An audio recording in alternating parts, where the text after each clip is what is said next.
कबीर के बाद कल धर्मदास जी के विषय में चर्चा हो रही थी।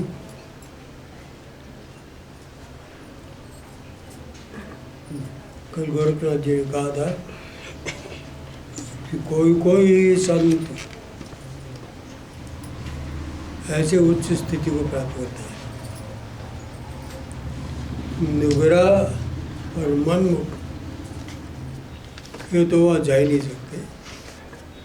बाकी जो गुरुमुख हैं उनके अंदर भी कोई वहाँ पहुँचता है। इतना मुश्किल है ये वापस जाना। रथ में एक गुरुदेव लाइन लिख देते हैं, लाइन भी बड़ी इम्पोर्टेंट है। Who follows his own whim has to pay the price of it. वो व्यक्ति जो अपने मन की तरंगों से चलता है उसको उसकी कीमत चुकानी पड़ती है। मन की तरंगों से चलना और गुरु की आज्ञा में, शास्त्र आज्ञा में नहीं चलना। कई संतों का ये कहना है कि आपके सत्संगी होने का, परमार्थी होने का प्रमाण क्या है? सबसे बड़ा प्रमाण ये है कि आप शास्त्राज्ञा, गुरु आज्ञा को प्रामाणिक मानते हैं। प्रामाणिक मानते हैं कि नहीं? शास्त्राज्ञा, गुरु आज्ञा, शास्त्रों में आपको विश्वास है कि नहीं? तो उसमें विश्वास नहीं है तो आप परमार्थी नहीं कहे जा सकते।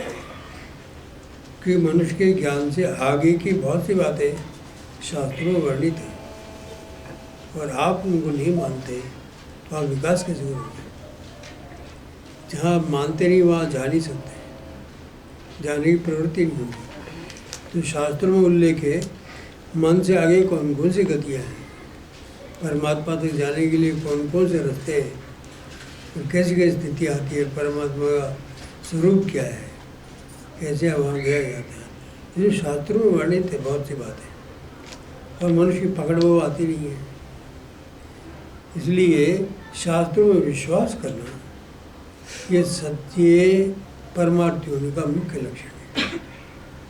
आप शास्त्रों को नहीं मानते, गुरु आज्ञा को नहीं मानते और मनचाही करते हैं, परिणाम आपको इसका कीमत आपको चुकानी पड़ेगी।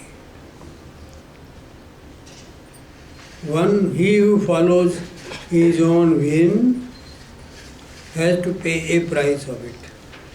Has to pay a price of it. कीमत चुकाओ। किस अर्थ में?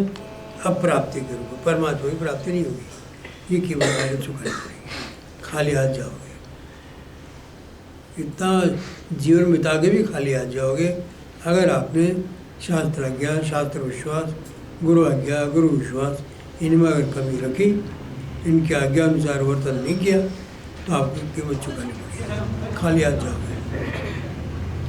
And can never be admitted in the transcendent region of spirit. और वो जो ट्रांसेंडेंट देश काल से अतीत जो सत्ता है परमात्मा, उस स्थान को आप नहीं पहुँच पाओगे, ये आपकी कीमत चुकानी पड़ेगी। यहीं बैठे रहेगा। ऊंचा उठना है, ऊंचा उठने के क्या आपको पृथ्वी से ऊंचा उठने के लिए क्या करना पड़ता है? गुरुत्वाकर्षण का विरोध करना पड़ता है। आकाश में एयरप्लेन कब जाता है? गुरुत्वाकर्षण का विरोध करता है, उसके पीछे हल्का होता है। पतंग कब जाता है? ये वायु के अंदर उड़ सकता है, गुरुत्वाकर्षण के वश में नहीं होता। जीव ऊंचा कब उठता है? जब माया का आकर्षण उसको रोक नहीं सकता। और माया का आकर्षण किससे होता है? इंद्रियों से। इंद्रियां जीव को माया के वश में कर देती है, पकड़ के माया से बांध देती है।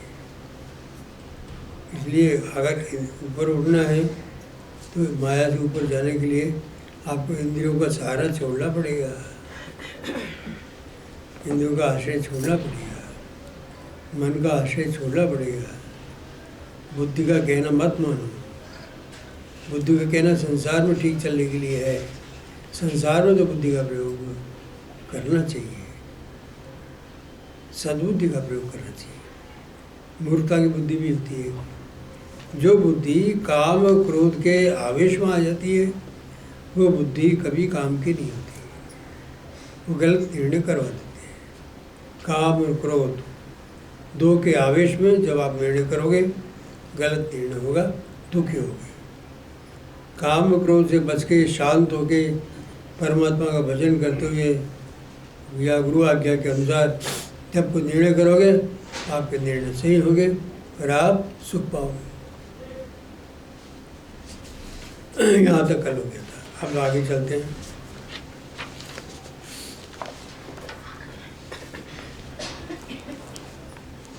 धर्मदास इन his poem Jhari Lage Mehelia continues the language of spiritual path which you have come across in Gorakhnath. Dharmdas भी अपनी पद में पद झरी लागे महलिया परमात्मा फरमाया हुआ है, पढ़ना और पढ़ लेना आप लोग। इस पद में गोरखनाथ जी ने जिस स्नान का जिक्र किया है, आत्मस्नान का जिक्र किया है, उसी भाषा को आगे चलाते हुए कहते हैं, उसी भाषा में वो बोलते हैं। Continue the language of spiritual बात, स्पिरिचुअल बात की, आत्मिक स्नान की बात आगे चलाते हैं। He takes the conception of the spiritual bath only and makes it applicable to saint. लेकिन वो इस परमार्थ स्नान का जो विचार है वो लेते हैं और इसे संत के ऊपर लागू करते हैं। वहाँ ईश्वर पर लागू हुआ है, यहाँ विचार तो वही है लेकिन वो इसको संत पर लागू करते हैं। You take the conception of the spiritual bath only, बस इतना विचार होती है। कबीरदास जी का गोरखनाथ जी का इतना विचार लिया है, and makes it applicable to the saint, और इसे संत पर लागू करते हैं। संत इस प्रकार का स्नान करता है तब ईश्वर के लोक में वो पहुंच सकता है। As Gorakhnath describes the spiritual bath of the cell in the lateral ventricle, और जैसे गोरखनाथ जी आत्मस्थान की बात करते हैं, लेटरल वेंट्रिकल में स्नान करता है। लेटरल वेंट्रिकल हम इसे सेंट्रल वेंट्रिकल भी कह सकते हैं। लेटरल का मतलब है बगल के दो, वेंट्रिकल ये ना खड्डे, दो खड्डे हैं यहाँ दबे हुए फिजियोलॉजी के हिसाब से। लेकिन जो मध्य में भी एक है, उसे गुरुदेव कहते हैं सेंट्रल वेंट्रिकल है। वास्तव में यह है वो चीज़ जहाँ से स्नान होता है, जहाँ पर ब्रह्मरंध्र खुलता है, जहाँ सुषुम्ना नाड़ी का रस भरा हुआ है, एड़ा और पिघला जाकर मिलती है, ये वो सेंट्रल वेंट्रिकल है। ब्रेन के सेंटर में एक डिप्रेशन है, खड्डा है, जिसके अंदर ये सब चीज़ें होती हैं, वहाँ मिलती है।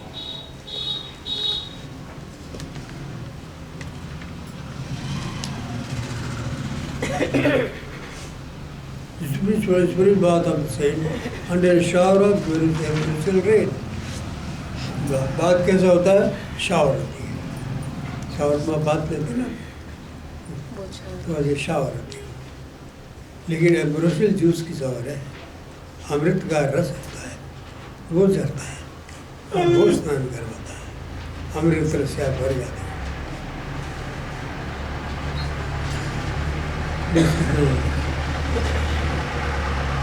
एम्ब्रोसियल रेन, एम्ब्रोसियल ना अमृत की वर्षा होती है, अमृत रस की वर्षा में स्नान। Nevertheless, it is important to remember that in Dharamdas like Gorakhnath does make mention of all the three kinds of experiences, namely those are sound, light and mellifluous. Nevertheless, फिर भी इट इज इम्पॉर्टेंट, ये महत्वपूर्ण है, फिर भी ये महत्वपूर्ण है याद रखना कि धर्मदास गोरखनाथ जी के समान धर्मदास भी उल्लेख करते हैं उन तीनों प्रकार के अनुभवों का। Mention all three kinds of experience, तीनों प्रकार के अनुभवों का वर्णन करते हैं। कौन से? Those of sound, light and maleficent joys, नाद, प्रकाश और अमृत रस, इन तीनों का वो भी वर्णन करते हैं। Dharmadas begins by saying that before the spiritual bath of the saint takes place, there is a first rumbling of cloud in the ventricle. Dharmdas ऐसा करके प्रारंभ करते हैं कि संत जब बाथ लेता है अमृत में, अमृत वर्षा के में स्नान जब करता है, तो पहले पहले उस वेंट्रिकल में, खड्डा हमारे लिए है, फिर वो वहाँ बहुत बड़ा होता है, जैसे आँख हमारे लिए जरा सी है, इससे दिखाई पड़ता बहुत बड़ा है। इसलिए वहाँ पर जो स्थान है वो वेंट्रिकल कहते हैं गुर्दे उसको, एक डिप्रेशन है छोटा सा, लेकिन वहाँ पर जो नज़ारा होता है वो अलग होता है। पहले पहले क्या होता है? There is first the rumbling of the cloud, मेघ की गर्जना होती है। रम्बलिंग ऑफ द क्लाउड, मेघ की गर्जना, मेघ की भयानक गर्जना होती है, सिर फट जाए, भयानक गर्जना होती है। वो तो कहते हैं मेरे तो ऐसा हो गया कि मैंने कहा बाबा मैं मेडिटेशन नहीं करो, आप माफ़ करो मेरे, आप मेरे सहन नहीं हुआ कि मेघ गर्जना, वो अनुभव दे रहे हैं, गर्जना होती है। Afterwards, there is a glitters of lighting. गर्जना के बाद क्या होता है कि बिजली का प्रकाश चमकता है, glitters of lightning, विद्युत का प्रकाश चमकने लगता है। It is interesting to remember that this conception of the rumbling of the cloud first and the glittering of the lightning next occurs only in the case of a spiritual mistake. ये बात ध्यान में रखने की है कि बादल का गरजना पहले और प्रकाश का प्रकट होना बाद में, ये केवल संतों के अर्थ में ही होता है। साधारण अर्थ में पहले बिजली चमकेगी फिर बादल गर्जना करेंगे, लेकिन संतों के केस में पहले ये होता है कि बिजली जोर से गर्जना होती है, जोर से गर्जना होने के बाद में फिर बिजली चमकने लगती है। Next occurs only in the case of spiritual mystic, who hear the sound of cloud first and see the flash of the lightning next. जो पहले तो ध्वनि को सुनते हैं, बादलों की ध्वनि को, और फिर प्रकाश को देखते हैं। यहाँ ऐसा उल्टा हो जाता है। संसार में विद्युत की गति अधिक है तो वो पहले आती है, और बादल यदि है तो साइमल्टेनियस दोनों, विद्युत का और ध्वनि का प्रकट होना साइमल्टेनियस हुआ था। बाद में गर्जन से एक साथ पैदा होता है दोनों, ये गति भिन्न भिन्न है। पहले प्रकाश आता है और फिर ध्वनि आती है। यहाँ पर पहले ध्वनि तेज होती है, मेघ गर्जना होती है, और फिर बिजली चमकने लगती है। Scientifically however, the glitter of the lightning precedes. वैज्ञानिक दृष्टि से देखें तो बिजली में की चमक पहले आती है, प्रीसीड्स पहले आना। And the rumbling of the cloud preceded the rumbling of the cloud, बादलों की चमक के, बादलों की गर्जन से पहले आती है बिजली की चमक। In the region of the spirit however, it may be noted that we cannot determine which of them is earlier and which of them later. Either sound or light may precede the other experience. फिर खुद कहते हैं आत्मा के क्षेत्र में, in the region of the spirit, आत्मा के क्षेत्र में ये बात ध्यान में रखनी चाहिए कि वी कैन नॉट डिटरमिन, हम ये बात निश्चित नहीं कर सकते, इस बात का हम निश्चय नहीं कर सकते कि पहले कौन आएगा और बाद में कौन आएगा। ईश्वर की इच्छा हो तो चमक पहले हो जाए और गर्जना बाद में सुनाई पड़े, अथवा उसकी इच्छा है गर्जना पहले सुनाई पड़े और प्रकाश बाद में आए। हम उस क्षेत्र में कोई नीति निर्धारण कर ही नहीं सकते। विज्ञान के जगत में भौतिक जगत जड़ है, ये अपने नियम नहीं बदल सकता। लेकिन चेतन जगत में जड़ नहीं है। आज जिस मार्ग से जाते हैं उस मार्ग में आप रोज देखो, आज 2-4 फीट इधर उधर जाते हैं जरूर, एक सड़क नहीं जाते। जिस सड़क पर आप गए हैं कल से आप देखोगे आपके लेफ्ट कहीं गए, कहीं राइट कहीं ज़्यादा गए, सीधे सड़क तो के गए ही नहीं आप, कभी लेफ्ट कभी राइट, कभी मर्जी हो जाते हो और किस तरफ चले जाए। आपके घर जाने पर भी बीच में पड़ाव हो सकते हैं, अचानक आ जाए तो गति का चेतना में गति का निर्धारण नहीं हो सकता। लेकिन जड़ जगत में गति निश्चित होती है। आधे साउंड और लाइट में प्रोसीड, ये तो साउंड पहले आ सकती है, ये लाइट पहले आ सकती है। और the two might even synchronise come together, अथवा प्रकाश और ध्वनि दोनों साथ साथ भी आ सकता है। भौतिक जगत में तो हो ही नहीं सकता क्योंकि गति भिन्न है, इसलिए लाइट पहले आई, ये दोनों आई नहीं आ सकते। नियम का उल्लंघन प्रकृति हो ही नहीं सकता। लेकिन यहाँ पर साउंड लाइट दोनों आ सकती है, इनमें synchronize. It is probably such a kind of experience to Dharamdas ji give expression. शायद इसी प्रकार के अनुभव का वर्णन धर्मदास जी कर रहे हैं। Next Dharamdas goes on to tell us that there is an indescribable wave of rapture।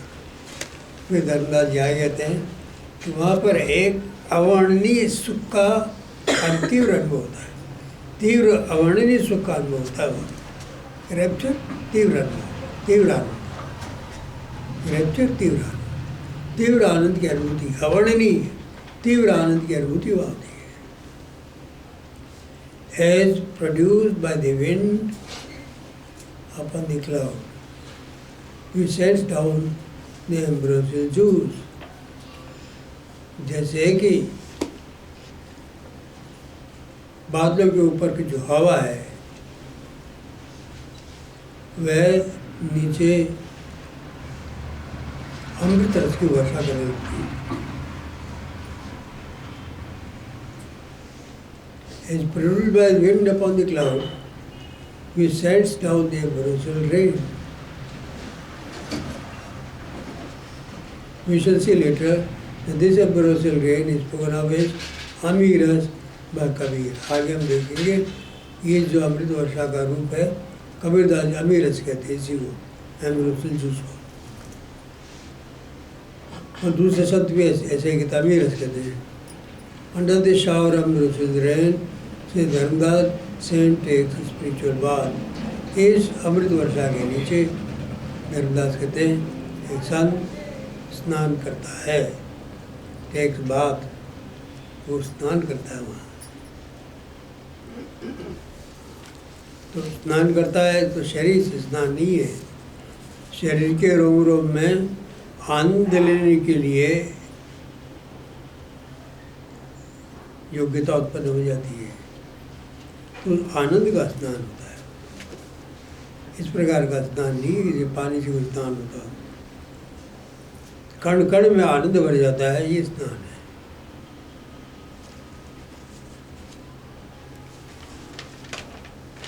It is important to remember that the rain falls from the white place। ये भी ध्यान रखने की बात है कि वह वर्षा गिरती है शून्य स्थान से, शून्य ऊपर बाद वर्षा होती है, कोई बादल नहीं है। वाइट प्लेस, शून्य स्थान, इसको कहते हैं शून्य महल। शून्य महल, शून्य का महल है, कोई बादल नहीं, आकाश नहीं, शून्य स्थान है। Even the body of the saint seems to shine with luminosity when the rain falls on him. संत का स्वयं का शरीर भी उस चमक से चमकने लगता है। जब वर्षा उसके ऊपर गिरती है, उसकी चमक से उसका शरीर भी चमकने लगता है। तो वर्षा गिरती का है, वर्षा उसके कण कण में समा जाती है। ये समझो, वर्षा गिरती है यानी उसके कण कण में वर्षा होने लगती, कण कण वर्षा से भर जाता है, चमकने लगता है उसका शरीर। तो पानी से जैसे गिरने से नहीं चमकता, उसमें उसकी दीप्ति से चमकने लगता है। This is of course the external behaviour, ये तो है बाहर का व्यवहार। Internally after the shower of the rain the wide place in the saint has enjoyed the spiritual bath, the door of the lateral ventricle opens. आंतरिक रूप से क्या होता है, बाहर तो आनंद में मत हो गया स्नान करके, ये अंदर से क्या होता है कि वह आप इस शून्य महल से आने वाली वर्षा में स्नान करने के बाद, after the shower of the rain in the white place, इस शून्य महल में स्नान से आने वाली वर्षा में स्नान करने के बाद, in the saint has enjoyed the spiritual bath, जब संत उस आत्मरस की वर्षा में उसका एंजॉय कर लेता है, उसका आनंद ले लेता है, तब the door of the lateral ventricle open, तो लेटरल वेंट्रिकल का द्वार खुल जाता है, ब्रह्मरंध्र का द्वार खुल जाता है। And darkness comes to an end, और वहाँ पर अंधकार समाप्त हो जाता है। Darkness comes to an end, कुड़ी केवलिया मिटी अंधेरिया, किवाड़ खुल जाता है, अंधेरा मिट जाता है। And there is illumination everywhere, और तब सब जगह प्रकाश ही प्रकाश हो जाता है। We next come to the phonic morphic experiences of the Mohammedan saint यारी। अब हम आगे मुस्लिम संत यारी के अनुभव पर आते हैं। फोटिक रंग संबंधी, फोनिक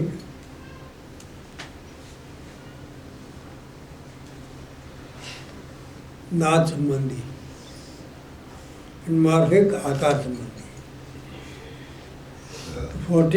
फोनिक एंड मॉर्फिक, इन 3 प्रकार के अनुभवों का मोहम्मदन संत यारी है वो वर्णन कर रहे हैं। यारी, it is significant that this saint joins the other Hindu saints in the description of manifold spiritual experience। ये बड़ी महत्व की बात है कि यारी दूसरे हिंदू संतों के समान ही पर आत्मा के या परमात्मा के भिन्न अनुभव का वैसा ही वर्णन करते हैं जैसे हिंदू संतों ने वर्णन किया है, वैसा ही मोहम्मदन संतों से भी वर्णन वैसा ही करते हैं।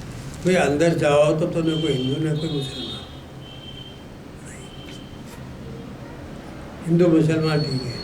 ये खाना खाने बैठते हो कैसा लगा, रसगुल्ला कैसा लगा, मीठा, तो मुसलमान तो कड़वा क्यों नहीं लगा, हमने बनाया था हिंदुओं ने, तेरे मीठा लगा क्यों लगाए। सब एक ही है, अलग अलग कोई नहीं है।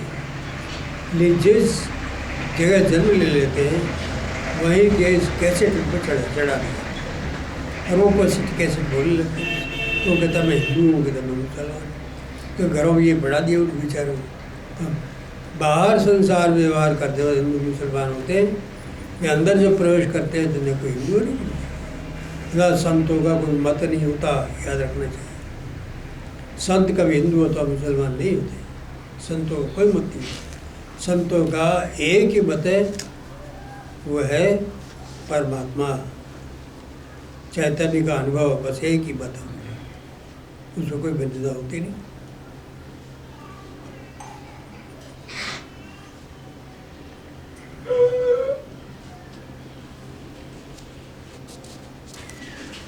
यारी tells us in the first place, Yari कहता है कि प्रथम तो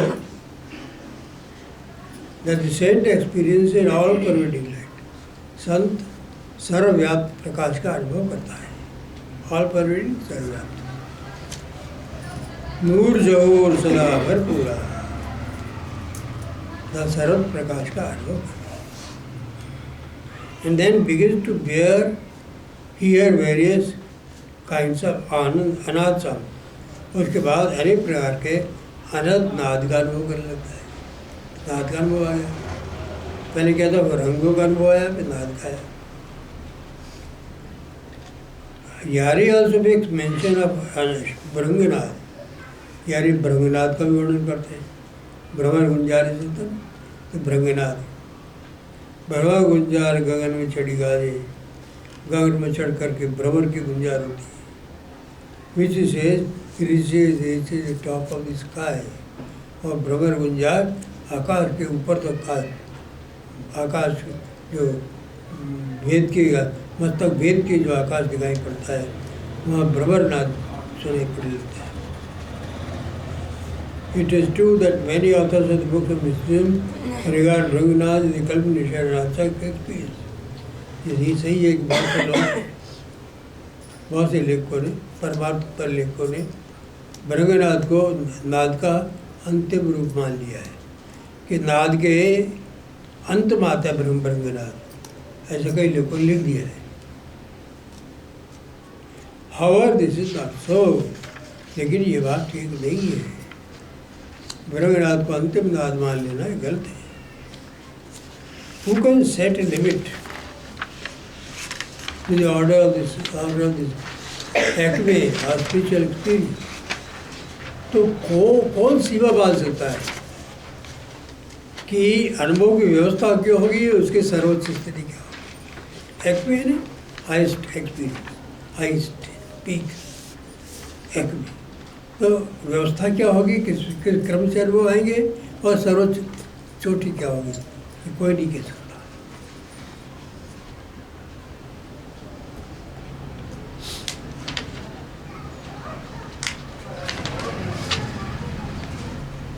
People really suppose that they have not reached high level another speech if they have not heard of the Bhagavad. कहते हैं लोग प्राय ही गलत कल्पना कर लेते हैं कि अगर उन्होंने भृंगनाद नहीं सुना तो सर्वोच्च नाद का उनका लोड़ी है, ऐसा वो प्राय मान गलत। ये बात ठीक नहीं। भृंगनाद का अनुभव नहीं आया, ये मतलब नहीं है कि आपको ऊँची चोटी नहीं मिली। परमात्मा किस जगह पर कौन सी चीज़ आपको देगा, उसका निर्धारण सर्वोच्चता का या नीचे बने का निर्धारण आप किसी नियम से नहीं कर सकते।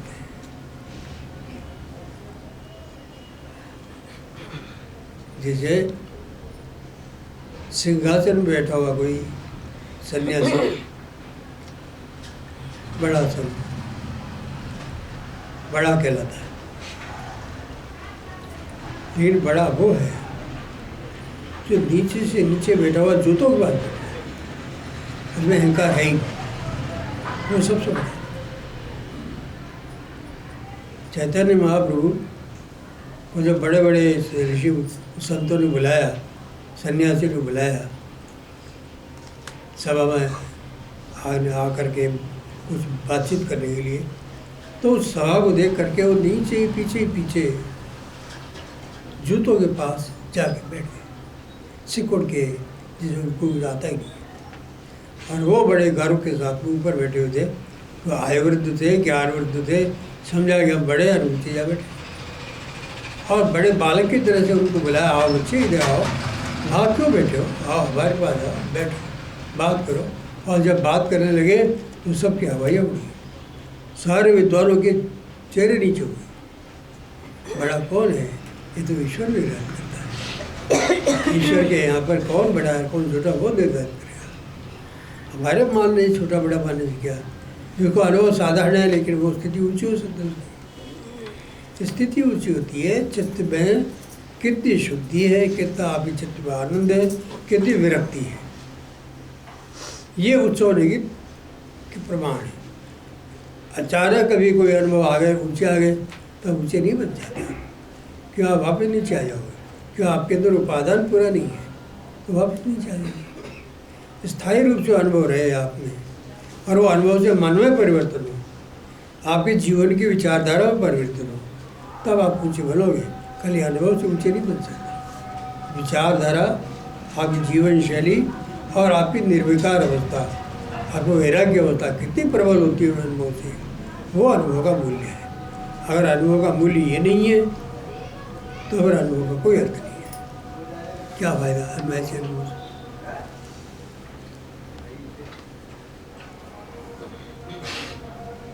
It is not necessary that Bhringnath should be last to be experience. यह आवश्यक नहीं है कि भृंगनाथ को अंत में अनुभव किया जाए, ऐसी आवश्यकता नहीं है। The same mistake is made by many aspirants when they try to interpret the line in the Shveta-Shatar. इसी प्रकार की गलती श्वेता-शतर की ये लाइन जो उपनिषद की है, उसका अर्थ लगाने में भी कर देते हैं लोग, ऐसी गलती करते हैं। श्वेता-शतर उपनिषद क्या? निहार धूमार्क दला दिलानाम खद्योत विद्युत स्फटिक शशीनाम। निहार, धूम्र, आर्क, अनिल, अदल, ये सब क्यों? निहार कहते हैं अपने कौरव, धुआं, आर्क ये सूर्य, अनिल और अदल। अनिल यानी जल, अदल यानी अनिल हवा और जल अग्नि। खद्योत विद्युत, स्फटिक और सूर्य शनि वो शशि चंद्र, ये उन्होंने वर्णन कर दिया। ये अनुभव प्रारंभ में लोगों को आते हैं। अब लोग क्या करते हैं कि समझते इस क्रम से आते हैं। ये क्रम नहीं वर्णन किया उन्होंने, अनुभव का यहाँ पर वर्णन कर दिया, ये अनुभव आते हैं। अब लोग जाति उत्साही है, उनसे ये क्रम बताया है। क्रम नहीं है, कोई पहले आएगा, पहले सूर्य दिख गया, फिर चंद्र दिख गया, कभी तारे दिख गए। तो इसमें ये थोड़ी है कि आप प्रातःकाल देखते हो, पहले तारे आते हैं, फिर सूर्य की प्रभा आती है, फिर सूर्य का उदय होता है, रात को चांद आता है। ऐसा नहीं है। कभी कोई अनुभव आ जाए, ये कौन सा अनुभव आएगा कि किसी विज्ञान के बस की बात नहीं है। ईश्वर जो अनुभव देता है वही अनुभव जीव को आता है। It is interesting to remember that arc on the sun is here mentioned first. ये ध्यान देने की बात है कि यहाँ पर अर्क और सूर्य का प्रथम उल्लेख हुआ है। एंड देन फायर, फिर अग्नि का उल्लेख हुआ है। फायर फ्लाई, विद्युत का फायर फ्लाई, एंड मून और चंद्रिका बाद में हुआ। एक्सपीरियंस इन सब अदर केसेस में प्रूव जस्ट लाइक अपोजिट। दूसरे केस ऐसे होते हैं जैसे अनुभव से बिल्कुल विपरीत हो सकते हैं, अपोजिट हो सकते हैं। The point with which the author of this explanation was concerned only to make a catalogue. अर्थ ये है कि इस उपनिषद के रचयिता को जो मंतव्य था वो ये था कि अनुभव का एक सूची दे दी जाए, कैटलॉग दे दिया जाए। ये अर्थ नहीं है कि सूची इस तरह की हो जो इस क्रम से अनुभव आते हैं। क्रम का वर्णन नहीं है कि अनुभव का उल्लेख सूची मात्र है। And not to give the order of the Phatak experiences with the seeker initial experiences on the spiritual journey. जो आकार संबंधी अनुभव हैं उनके अनुभव में क्रम व्यवस्था बताना उनका लक्ष्य नहीं है। साधक प्राथमिक अवस्था में अनुभव का जिस क्रम से वर्णन करता है, अनुभव करता है, उसका क्रम बताना यह उद्देश्य नहीं है। Even so about Bhaganath, ऐसे भृंगनाथ के बारे में finally we are told by Yari in Dharamdas and Guruknath that the mystic necessarily experiences a shower of pearls. इस तरह से अंत में यारी धर्मदास और गोरखनाथ से ईश्वर में स्वर मिलाते हुए कहते हैं कि एक साधक आवश्यक रूप से या अवश्य ही अनुभव करता है मोतियों का, रत्नों की वर्षा का, मोतियों की वर्षा का आवश्यक रूप से अनुभव करता है। वो आवश्यक है। कई लोगों को सुना, यही आप लोग बताते रहते हैं, मोतियों की वर्षा में रिमझिम रिमझिम बरसे मोती। On the whole, therefore, according to Yari, the three onomatopoeic words, Jilmil, Jilmil, Jirunjun, Nunjun, Rimjum, Rimjum, express the 40 phonic morphic experiences. इसमें आदि पूरी on the whole, यारी के अनुसार ऑनोमेटोपोइटिक है ना, शब्दों का ध्वनि के अनुसार वर्णन, ध्वनि शब्दों को प्रकट करें, शब्द ध्वनि में बताया गया, तो ध्वनि ही शब्द वर्ग में, जैसे झिलमिल झिलमिल ऐसे चमकता है तो शब्द भी उसी के अनुसार, रुंझुन रुंझुन तो शब्द भी है और उसका शब्द भी अर्थ भी है, रिमझिम रिमझिम, ये ऑनोमेटोपोइटिक है ये शब्द। Express the 40 phonic and morphic experience, इनमें क्या है, 40 है रंग संबंधी अनुभव, फोनिक है नाद संबंधी अनुभव है, मॉर्फिक है आकार संबंधी अनुभव, बताए छोड़िए। Which fall to the lot of the spiritual aspirant, ये साधक के भाग्य में आते हैं ये अनुभव, परमार्थी अनुभव करने वाले के भाग्य में अनुभव आते हैं। भाग्य के बात है, आपकी अर्निंग नहीं है। जब आप भजन करते हैं तो आपका भाग्य किससे निश्चित होता है? साधना से नहीं, आपके हृदय में भाव, प्रेम और सच्चाई और सरलता कितनी है, विरक्ति कितनी है, संसार से विरक्ति कितनी है, दिल में सच्चाई कितनी है और वैराग्य कितना, दुनिया से तो संसार से दूरी कितनी है, परमात्मा से प्रेम कितना है, ये सब चीज़ें मिलके आपके हृदय का द्योतक है और उसी के अनुसार अनुभव होते हैं। तो आप अनुभव को सुन करके किसी व्यक्ति का हृदय कैसा है ये आप जान सकते हैं। Experience is index of the heart, heart का इंडेक्स है। किसी के अनुभव को सुन के कोई कहता मेरे को बंदर दिखा, तो हम समझ जाते हैं कि इस मन में चंचलता है। आज मेरे को बंदर दिखा तो ठीक है, भी दिख गया होगा, बड़ा अच्छा अनुभव है, चलते रहो आगे। फिर मैं तो शेर दिखा, वही हिंसक प्रवृत्ति मौजूद है इसमें, शेर दिख गया और शेर मेरे को बिल्कुल दबा हुआ बैठा दिखा, इसका मतलब शक्ति जागृत हो रही है, शेर दब गया इससे। इस तरह के अनुभव आपकी मनोवृत्ति के द्योतक होते हैं। जैसे जैसे शुद्ध होता है वैसे वैसे अनुभव की क्वालिटी बदलती चली जाती है। तो अनुभव तीव्र, आपने बहुत बड़ा पहाड़ देखा, तो पहाड़ दिखने क्या हुआ, पहाड़ के अंदर और आपका हृदय पहाड़ जितना बड़ा हुआ नहीं, विशाल हुआ नहीं, तो बड़ी अच्छी हरियाली देखी तो आपका चित्त में कुछ प्रसन्नता होगी कि नहीं, और चित्त प्रसन्नता रहने वाला हो, प्रसन्नता रखने वाला हो गया, तो हरियाली देखना, पहाड़ देखना, ये सब ठीक है। ये अभी चित्त की अवस्था बड़ी उदार हो गई, सतोड़ ज़्यादा हो गया, बड़े अच्छे अनुभव आ गया। ये सतोड़ हमेशा नहीं रहता, तो रजोगुण तमोगुण भी आ जाते, तो सतोगुण स्थायी हो आपका, वो महत्व का है। जो अनुभव हो, अच्छा अनुभव हो, स्थायी हो, वो महत्व का है। बार बार आए अभी स्थायी हो जाए, तो स्थायित्व में महत्वपूर्ण अनुभव में केवल बार बार आना और चले जाना ये कम महत्व है।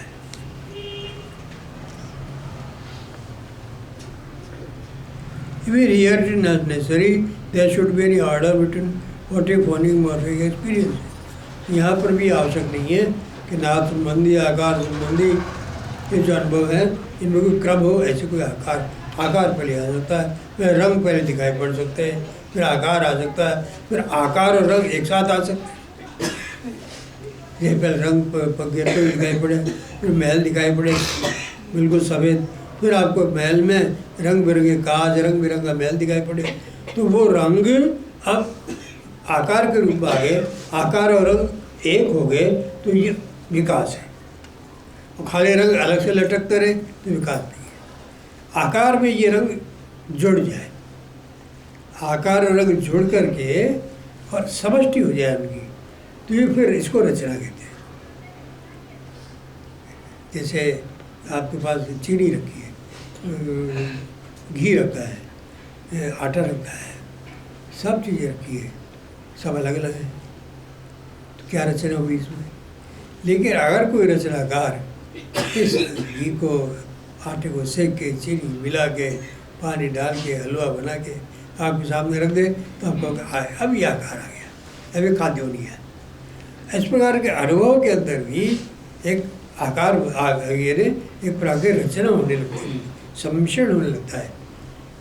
ये रचना होना यही खास बात है, ये ईश्वर की कृपा है कि इनमें रचना होते होते आपका स्वरूप पे आता है बाहर। वही इसी रचना की प्रक्रिया में अंतिम रूप से आपका स्वरूप आता है, क्योंकि रचना की प्रक्रिया। These experiences be cross और anticipate one another। ये अनुभव एक दूसरे को क्रॉस भी कर सकते हैं, अतः एक के बाद दूसरे को एंटिसिपेट भी कर सकते हैं। ये आया तो अब दूसरा आ सकता है। एंटिसिपेट है पूर्वानुमान करना। And all these put together may make a real spiritual experience। और सब मिल करके एक परमार्थ अनुभव का एक समुच्चय बनता है, समुद्र बनता है।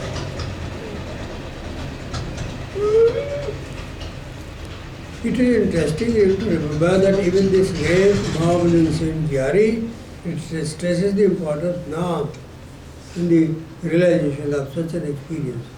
ये भी खास कर बड़े रुचि की समझने की बात है कि मोहम्मद अंसर तैयारी भी अनुभव प्राप्त करने के अंदर, इस तरह के अनुभव प्राप्त करने में नाम का महत्व मानता है। नाम का महत्व, नाम के महत्व में बहुत जोर देता है।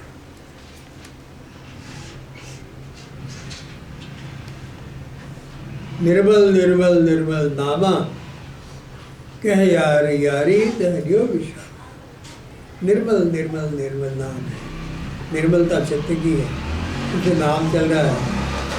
और वह यारी कहते हैं वह उसने विश्राम लिया, वो हमारा विश्राम स्थान है, वो निर्मलता है। We thus see how the immaculate name plays an important part in the experience of saints of all ages and nationalities। We thus see प्रार्थ देखते हैं कैसे immaculate, immaculate है ना, साफ, क्लियर, ये शुद्ध जो नाम है वह सब प्रकार के अनुभवों को प्राप्त करने में, सब जातियों के, सब देशों के, हिंदू मुसलमान क्रिश्चियंस के, सब के अनुभव को प्राप्त करने में ये निर्मल निर्मल निर्मल नाम है, ये कैसे महत्वपूर्ण है। ये सब देख सकते हैं, सब महत्व, इसको महत्व मानते हैं, फिर आप लोग हिंदू मुसलमान कहते हैं। खाते वही रोटी गेहूँ, वही सब्जियाँ खाते हैं। हिंदू मुसलमान सब मीट भी वही खाते हैं, फिर विकास ही हिंदू का मुसलमान। एक ही भर के दाढ़ी रख ली तो वहाँ पे अल्लाह भी पहचान जाएगा, आ गया मेरा बंदा, और वो दरवाजे खोल दिया। मोहम्मद साहब मिलेंगे खड़े हुए, क्योंकि भैया है मेरे, ये मेरे पे ईमान लाया था, इसलिए इसके लिए गेट खोल दो, गेट खोल देंगे। और क्रिश्चियन जब जाएगा तो वहाँ पर वो उसका भेज देखेगा, क्रॉस देखेगा, तब क्राइस्ट बोलेंगे हाँ ये मेरे पे ईमान लाया था, इसके लिए गेट खोलो। अंदर जाके देखे तो सब एक ही जगह बैठे, अंदर घुस के बैठेंगे तो सब एक ही जगह है, द्वार अलग हो गए, गेट तो एक है, गेट क्या जगह तो एक है, एक ही ईश्वर को प्रवेश मिलेगा।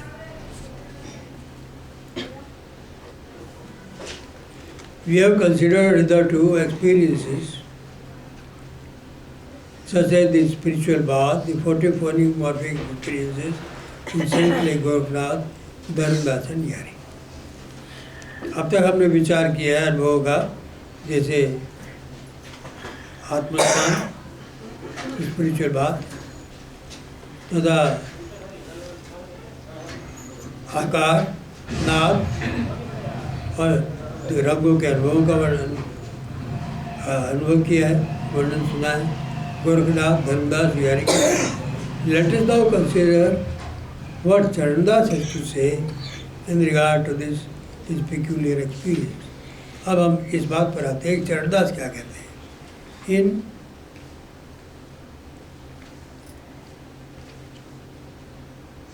अपने अपने खास अनुभव के विषय में चरणदास क्या कहते हैं? My experience of God is different from the experience of people worshipping in ordinary self temples. वो कहते हैं मेरा अनुभव, ईश्वर के संबंध में मेरा अनुभव उन लोगों से भिन्न प्रकार का है जो साधारण मंदिरों में पूजा करते फिरते हैं। अब ये कहने से आप ये मत मान लेना पूजा करने वालों को दर्शन नहीं होते। इसमें पूजा करने वाले जिस मूर्ति की पूजा करते हैं उसके प्रति उनका भाव और पीछे गुरु की शक्ति दो होती है, तो मूर्ति के रूप में दर्शन हो जाता है।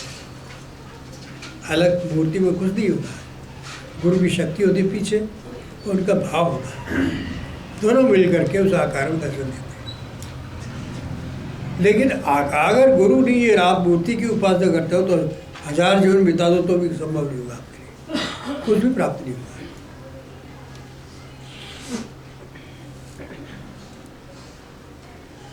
Experience of people worshipping ordinary temples. In temples, we have a hazy and blind worship. जब मंदिरों के अंदर तो हम तो धुंधली और अंधी पूजा देखते हैं। हेजी है ना धुंधली, जैसे धुंध से आ जाती है दिखता नहीं, तो हेजी धुंधली, और ब्लाइंड है ना अंध पूजा। पूजा का किसकी पूजा कर रहे हैं दिखाई नहीं पड़ रहा है, मूर्ति है तो मूर्ति तो पहाड़ में पत्थर पड़ा था यार, रख दी उठा के आकार दीजिए तो पूजनी थोड़ी होगी। आज तुमको जिसका दर्शन पूजा कर रही हो तो दिखाई नहीं पड़ रहा है यहाँ पर। ये धुंधल पूजा, धुंधली पूजा, अंधी पूजा हमारे लिए, हम तो ईश्वर को मानते हैं जो प्रकट होता है। भावसाहब महाराज कहते हैं अरे तू गया था वहाँ तिरुपति, बुलाया था कि तेरे को तिरुपति नहीं, तिरुपति की बालाजी ने चिट्ठी लिखी थी कि क्यों गया तू? अरे ईश्वर तो साक्षात दर्शन देगा। तू मंदिर तो इधर उधर भागता फिरता है, पत्थरों को पानियों को पूछता फिरता है, धोड़ा पानी ये लिखते हैं कि पत्थर और पानी, पत्थर पानी यार वह रखा गया। तो अंदर आत्मा बैठा हुआ है, उसकी उपासना करके प्रकट कर, यही दर्शन हो जाएंगे तेरे को। इतना कष्ट क्यों उठाता है, पैसे खर्च करता है, शरीर को बेकार का श्रम देता है, घर में रहे आराम से रहे, भजन करे। Blind worship where the deity does not appear to the vision, जहाँ पर इस देवता दृष्टि को प्रकट नहीं होते, देवता नहीं है वहाँ पर, मूर्ति रखी है। वहाँ पर जयपुर में खजांचियों के रास्ते में चले जाओ, वहाँ मूर्तिकारों की दुकानें हैं, एक से एक बढ़िया मूर्तियाँ रखी है। राम ही राम बैठे एक कोने में, उठा लाओ किसी को मंदिर में बैठा लो। हम लाए थे राम ही राम बैठे, कहीं दुर्गा ही दुर्गा बैठी है, कहीं गणेश ही गणेश बैठे, कहीं ये गणेश जी को सड़क पर लिटा रखा है। आधे बड़े गणेश जी है, वो सूंड बनी है, सर पैर और पेट नहीं बना, पड़े जमीन में पड़े मिट्टी में, और जब पूरे बन जाएंगे तो दुकान में रह देंगे रंग वंग चढ़ा के, और फिर किसी को मन चलेगा तो मंदिर में बिठाएगा, और फिर पुजारी लोग उसको पूजा करवाएंगे और पैसे कमाएंगे। अब ये चल रही है पूजा, जो पूजा करते हैं। When the deity does not appear to the vision, और देवल जो है धुंधली पूजा दैवत दृष्टि न आवे। और तो देवस्थान ऐसे हैं जहाँ की पूजा धुंधली है, देवता दिखाई नहीं पड़ते। हमारी पूजा तो ऐसी है जब देव दर्शन होता है, उन्हीं की पूजा करते, दर्शन स्पष्ट है, ईश्वर सामने खड़े हैं, और तब हम पूजा करते हैं, तब पूजा का मजा है। In my case however is Charandas deity appears distinctly to my vision।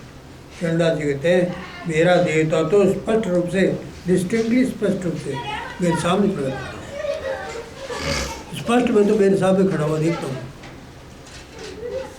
और फिर उनकी पूजा करता हूँ, उनके चरणों में मस्तक नवाता हूँ, मेरे सामने खड़े हूँ। Charandas further goes on to say, my God eats with me। Charandas ji कहते हैं कि मेरे ईश्वर मेरे सामने खड़े रहते हैं, इतने नहीं, मेरे साथ थाली भोजन भी करते हैं। स्पीक्स विद मी, मुझसे बातें करते हैं, एंड वॉक्स विद मी, मेरे साथ चलते हैं, राह में मेरे साथ चलते हैं। Now this is a very peculiar kind of experience which has not been stressed by many mystical writers. ये देखो, ये बड़ा बहुत ही एक खास तरह का अनुभव है जिसका परमार्थी लोगों ने कहीं विशेष उल्लेख नहीं किया, जिक्र नहीं किया। इसका इस अनुभव में ध्यान नहीं दिया जाता। ये बहुत ही खास तरीके का अनुभव है कि परमात्मा का जिस पर प्रेम होता है और जिसका हृदय प्रेम से भरा हुआ होता है, उसका अनुभव देते हैं। It is said, however, that Namdev, the great Marathi saint, had that experience when God used to eat with him. कहा जाता है कि नामदेव जी को ऐसा अनुभव होता था जब ईश्वर उनके साथ भोजन करते थे, स्पीक विद हिम, उसके साथ बोलते थे। The experience of God is walking with oneself is stressed by many mystics of other provinces also. और ईश्वर का साथ साथ रास्ते में चलना, ये अनुभव अनेक प्रांत के संतों ने किया है कि वो साथ साथ चलते हैं। सच एज पुरंदरदास, सर्वज्ञ, जगन्नाथ दास, तुकार, इन सब संतों ने ये वर्णन किया है कि ईश्वर हमारे साथ रास्ते में चलता है। As to whether God can speak with us, eat with us, or walk with us is a question which we better leave to the decided between the saint and God. तो आप प्रश्न करेंगे साहब ऐसा हो सकता है क्या? प्रश्न करें तो गुरुदेव का यही जवाब देते हैं, क्या कि ईश्वर बोल सकता है हमारे साथ में, खा सकता है हमारे साथ में, हमारे साथ चल सकता है? ये ऐसा प्रश्न है जो हम सोचते हैं कि संत और ईश्वर के बीच में छोड़ दो बात। वही कह सकते हैं, हमें बीच में पढ़ के क्या करना है, उनका अनुभव है, हम क्यों पूछ देंगे, हम क्यों पूछें, क्या हम पूछ देंगे? जिसकी संपत्ति का उपभोग वो करें। किसी मालदार के घर जाके हम ऑडिटर तो नहीं बन सकते, या बताइए क्या क्या पैसे आपके पास, भैया तो आया कि मेरे घर में मिलते। इसमें आज परमात्मा के अनुभव का ऑडिट कर सकते हैं या पूछ सकता है ये कैसे अनुभव आ गया आपको, कैसा हो सकता है, या हो सकता है उसका भाग्य परमात्मा दिया उसको अनुभव। अगर परमात्मा आपको उचित समझा देगा, नहीं तो आपको जितना थोड़ा सा मिल जाए, कि कोई तो रसमलाई खाता है, कोई प्याज रोटी खाता है, जिसको जो मिला वो खाओ। आप कहो हम तो प्याज रोटी का, आपको रसमलाई मिलती है, हम कैसे मान लें इस बात को? मत मान, खाना तो ही पड़ेगा, वो तो मिलेगा नहीं जो हम खाते हैं। इतने पैसे कहाँ से लाओगे, इतना भाग्य कहाँ से लाओगे कि तुमको इतना ऊँचा वो मिल जाए? It is only they who can speak about the veracity of the experience. केवल वही लोग ऐसे हैं जो वेरासिटी, सत्यता, जो अनुभव की सत्यता के विषय को बता सकते हैं। अगर बोलते हाँ देखा हमने, हमारे साथ रहते हैं, तो अगर उनकी कृपा हो जाए तो आपको मिल जाए। अगर आपको कैसे दिखता है, कैसे दिखता है। अभी को आँख से पूछो तेरे कैसे दिखता है, तो जीभ को क्या मतलब है कि आँख से पूछ कैसे दिखता है? क्या मतलब है? जीभ पूछ सकते हैं आँख से कि तेरे को दिखता कैसे, बता। और आँख जीभ से गए तो स्वाद कैसे लेती है? तो परस्पर की लड़ाई होगी। अपना अपना काम करो, जिसको जो भाग्य मिला है, जो कार्य मिला वो करो। तो ईश्वर ने जिसको जैसा अनुभव दिया उसका भाग्य। इसे लड़ाई झगड़े की कहाँ बात है, फालतू जिज्ञासा करने की कहाँ बात है? जिसको जो अनुभव है सच्चाई से उसको मानो, गुरु से उसको प्रमाणीकृत कराओ, और वो अनुभव आपका सही है।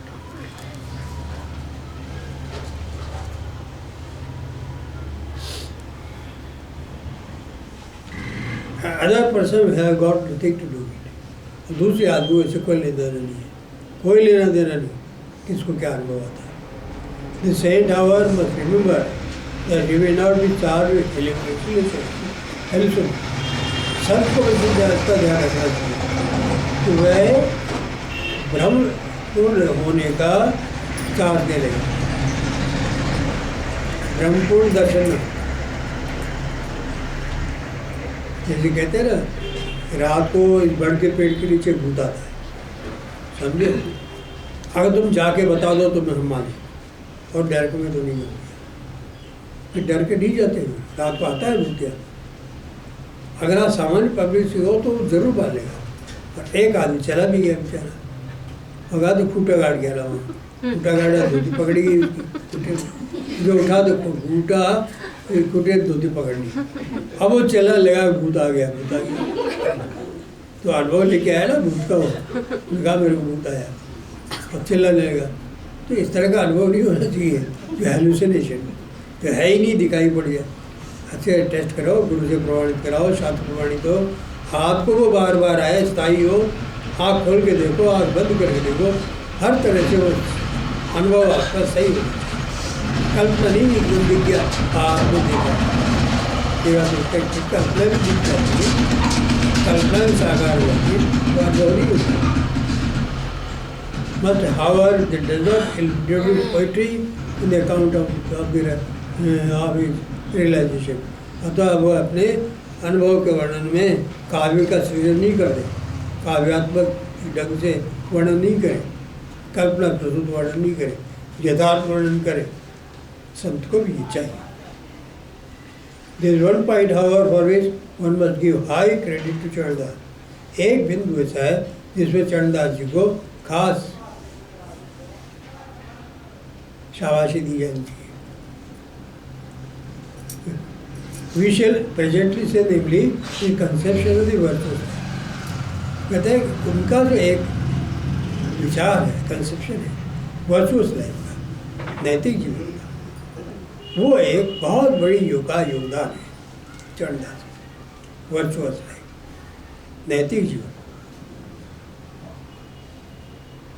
As constituting the worship of God. ये जो वर्चुअस लाइफ है, ये जो नैतिक जीवन है, यह ईश्वर की पूजा है।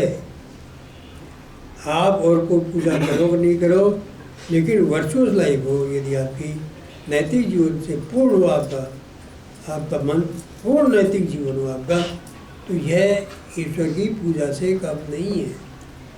ये चरणदास जी मानते हैं। गुरुदेव कहते हैं ये बात बड़े महत्व की है कि साधक लोग नैतिक जीवन को नहीं मान करके और परमार्थ करना चाहते हैं तो हमेशा असफल होंगे। नैतिक जीवन को आधार बनाना चाहिए। चरणदास से gives an account of moral worship. Charandas यहाँ पर अपने नैतिक जीवन के नैतिक पूजा का वर्णन करते हैं। He says the true method of worship by which God can propitiate is to bathe him with honor। वो कहते हैं कि ईश्वर की सच्ची पूजा का प्रोपिशिएट पूजा करना, ईश्वर की सच्ची पूजा करने का अर्थ ये है कि हम उसे इज्जत का स्नान करवाएं। हाँ, इज्जत का स्नान करवाएं। आपका जीवन ऐसा हो जिसके लोग इज्जत करें, वो ईश्वर की इज्जत है। तो अनाइंट हिम विद लव, और प्रेम से उसको तेल लगाए, तेल मालिश करें। ईश्वर की का तेल मालिश करें। कैसे? प्रेम से, सब जगहों में प्रेम करें, किससे मन में मालिन्य नहीं रखें। ये ईश्वर का मानो तेल बर्तन है उसके शरीर में। टू प्लेस फ्लावर्स और स्वीट एंड हम्बल वर्ड्स, मधुर और विनम्र शब्दों का पुष्प चढ़ाएं। मधुर और विनम्र शब्दों के पुष्प चढ़ाएं उसके मस्तक पर। And to make him a continuous oblation of oneself, और हमेशा उसको अपने आत्मा का समर्पण करें, अपने आत्मा का उसको समर्पण करें। ऑब्लेशन, समर्पण करना, अपने आप को ईश्वर को दे डालें, समर्पित किए रखें। अपना कुछ भी नहीं मान के सब ईश्वर का है, ये मान्यता दृढ़ रखें। Moral worship is not appeal to humanity, और नैतिक पूजा है वो मनुष्य मात्र को अपील करती, प्रभावित करती। And they way join Charandas in regarding virtuous and dedicated life and only true mode of worshipping God. और सभी मनुष्य जीवात्म संसार के चरणदास से इस बात में सहमत होंगे कि ईश्वर से समर्पित जीवन क्या है। ईश्वर को समर्पित जीवन ही वर्चुअस लाइफ और डेडिकेटेड लाइफ, यही ईश्वर पूजा का असली विधान है, असली तरीका है। ईश्वर की पूजा का यही असली तरीका है। और सब तरीके तो नहीं भी, कोई पुष्प नहीं चढ़ाओ तो क्या फर्क पड़ेगा। अरे आप पुष्प चढ़ाते हो या आप माला पहनते हो, तो माला पहनने में आप ईश्वर के सामने माला पहन के क्या दिखाना चाहते हो दुनिया को। आप ईश्वर से प्रेम करते हो, तिलक लगा के दिखाना चाहते हो ईश्वर से प्रेम करते हो। इसका मतलब प्रेम हमेशा ईश्वर के भक्त के बीच का संबंध है, इसको किसी के सामने उद्घाटन नहीं करना चाहिए। तो माला पहनना या राम राम की चादर ओढ़ना, नंगे पाँव डोलना, ये खड़ाऊ पहन करके डोलना और दिखाना कि हम भक्त है, आप ईश्वर की भक्ति को चौपट कर रहे हैं। ऐसे रहो बिल्कुल साधारण, कोई पकड़ नहीं सके आप भक्ति करते हो। प्रेम को गुप्त रखो, जितना प्रेम को गुप्त रखोगे उतना ईश्वर के नज़दीक रहोगे। ये तो आपकी दूरी हो जाएगी ईश्वर से, क्यों आप दिखावा कर रहे हो। बस बहुत हो गया।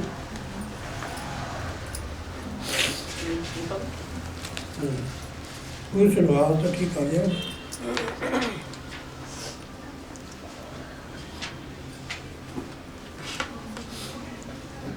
बोलो शुक्ला जी, बोलो कुछ भजन बोलो।